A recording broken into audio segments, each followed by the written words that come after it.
Now here we have a set of boom gates and flashing lights operated by a DS78V stationary decoder, a Digitrax, and that's attached to a BD4N block detector, which allows you to have several trigger points to work it, and the gates are attached to DSX SV9 servos.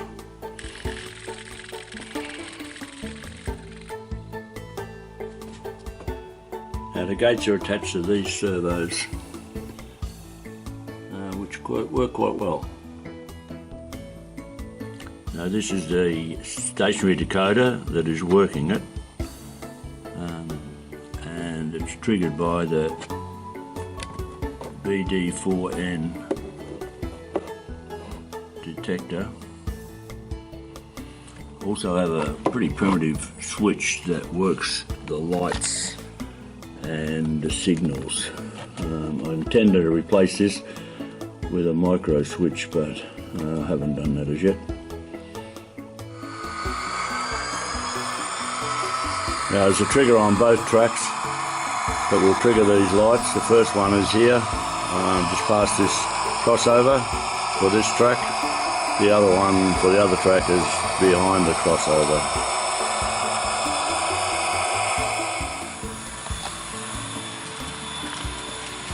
Now there's a train running on both tracks at present. One's just tripped the sensor on the inside track.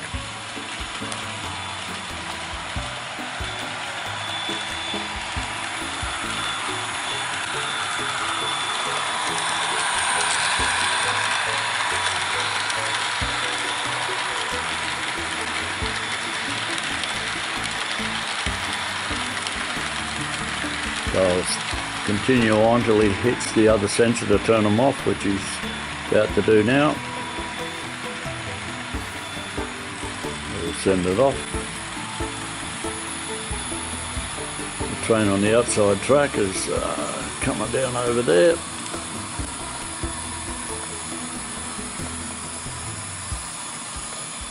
We go around through the tunnel and it'll trip the sensor when he comes out from there.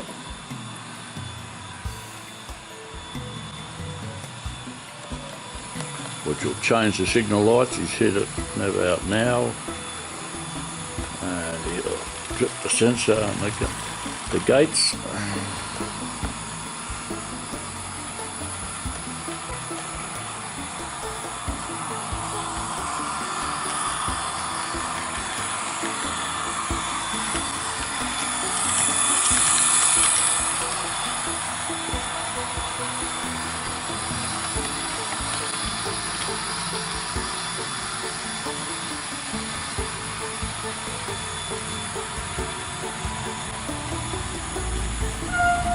About to trip the sensor to turn it off. Just made it. The other one's about to trip it to turn them back on again.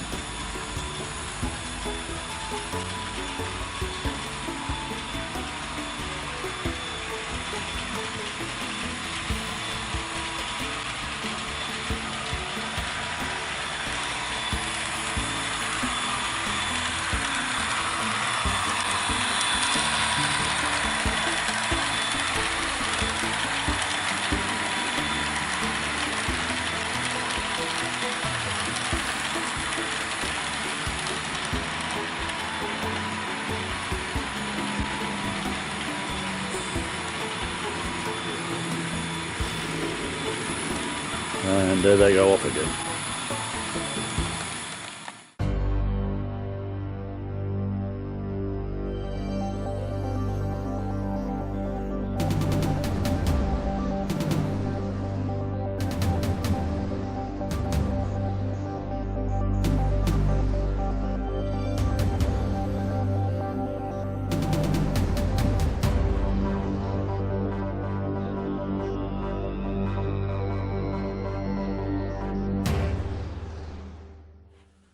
Well, now we will set up the DS78V.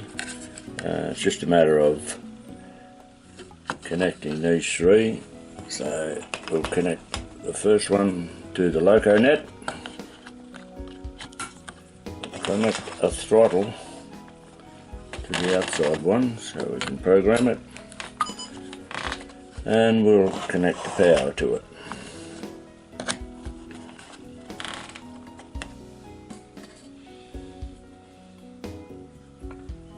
Now we need to set the op switch in this op switch 11 to C, so as it triggers the switches that'll let the sensors trigger the switches.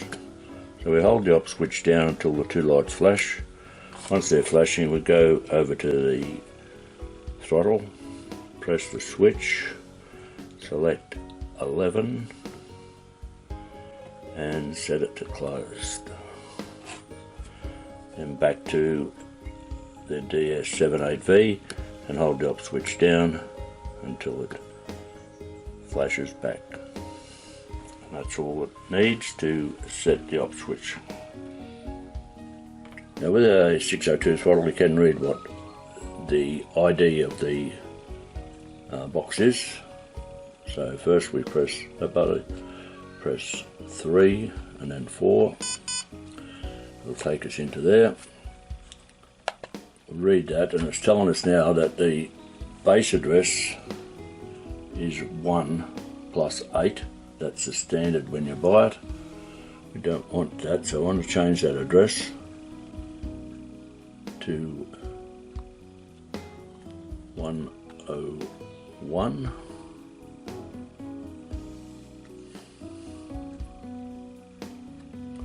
And that'll give us our, if you can see that, 101 plus 8.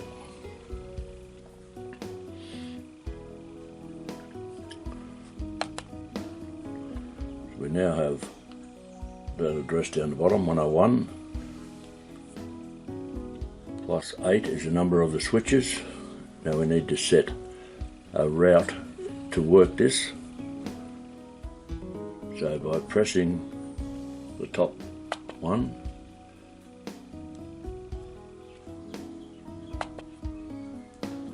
it's over here is switch number 1, if you can see that, switch number 1, the top entry, make the top entry 100,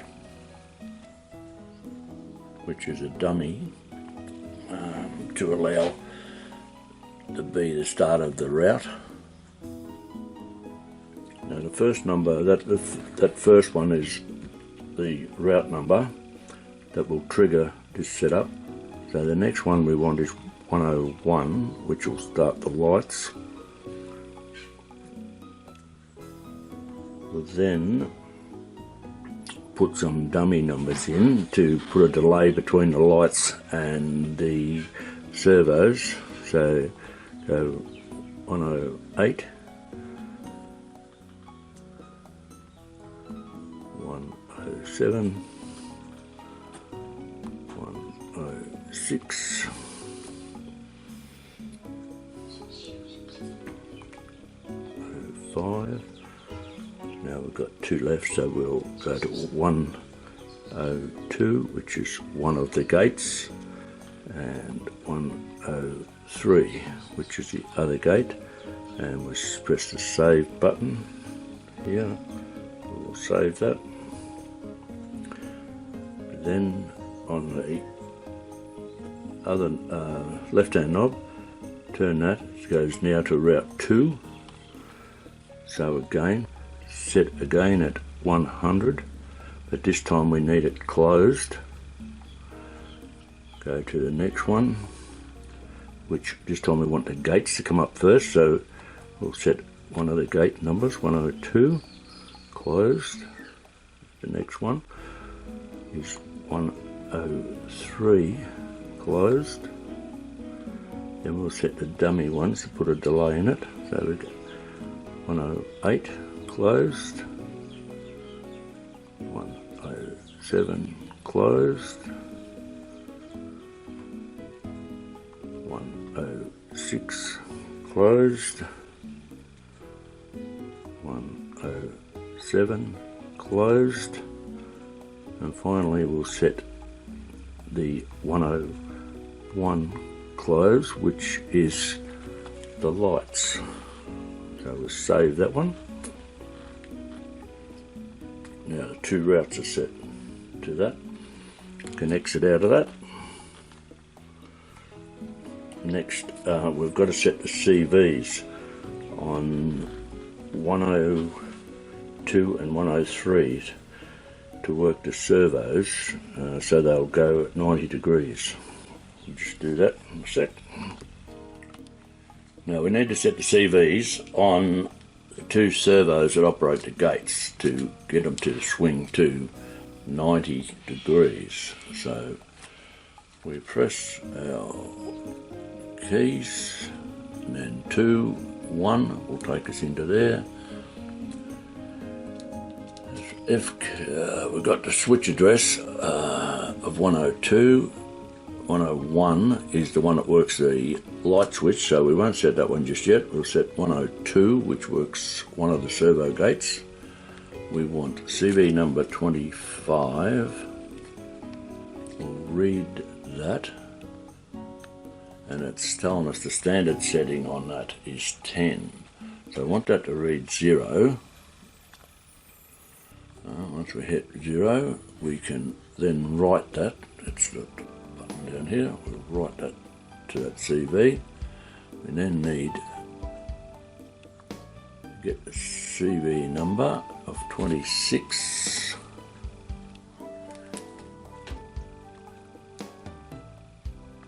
Again, we'll read it. It says 240, which is the standard setting. We want that to read 255.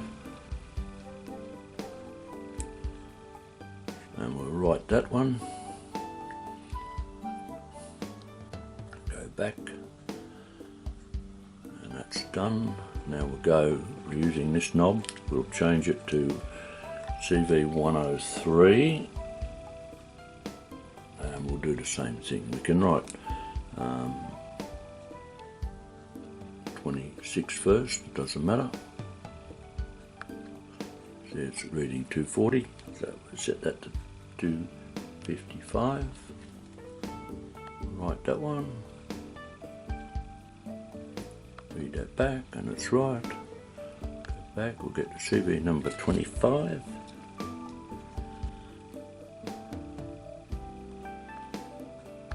And it's reading 10, we want that on 0. And we'll write that one. And then we'll just read it back to check it. And that's okay. So that's set the CVs for the servos. And that's all we need to set up on this one at present. We'll just exit all out of that. Now I've hooked up the 3 servos. Now if you can picture this one as working the lights, these 2 working the gates. At the moment they're open. So when I press the button to close them, you'll notice this one will go first, being the lights will turn on. And there'll be a slight delay, and then the gates will come down. Now when you go to open them again, it'll go the other way. These will go first, and then the lights will shut off. So that's all working okay at the moment. So the next thing to do is to hook up the BD4N. There's only 4 wires basically goes to this, so I'll just, which then goes into these terminals here. These 2 are the track wires, these 2 are the sensors, so we'll just connect them in. So we now have the BD4N connected to a test track, which is here. Both ends, this is a sensor for one end, it's a normal track here, and another sensor down this end, which will activate it. But to do that now we need to connect the BD4N to the DS78V. That is done with a 10-pin ribbon cable. I'll just get one and show you.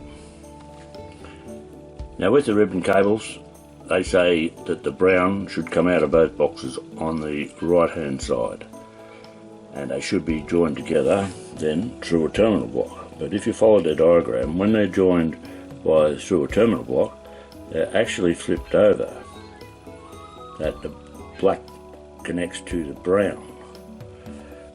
So what I've done is I've made a cable that has got the brown on the right hand side on one and the black on the right hand side on the other, and it's actually just virtually a crossover cable, and this works fine. Okay, now I've hooked it all up to a test track. I've put a bit of tape on these servos so it might be a bit easier to see. 2 reds are the gates and the blue is the one that will work the switch. So as the train comes through, I'll use this test light just to simulate a train, because that's all it does, is put a current across the track. Put it on the first one, see the switch, the lights come on, then the gates come down. As the train goes through, we hit the second one, the off one, the gates come closed, and then the lights go off. Now, I hope you can understand this. It's a bit of a mess, of course, just on a test bench with a heap of leads, but it gives you an idea of how to set this up. I hope you appreciate it. Thank you.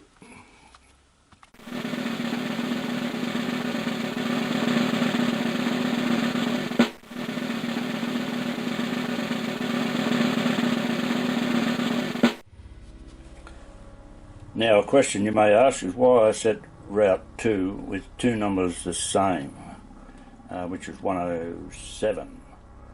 Yes, you guessed it. It's a mistake. So we'll go back in.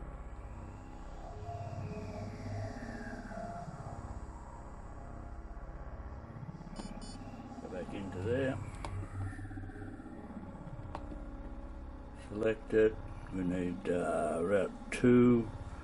Go down to where I made the mistake. We'll put in 105 this time. Save that, and that will fix it. Now I have set the micro switch up, so we'll just trigger it now. You'll see it turns it on and turns the gates. Got the other end, and we'll turn it off.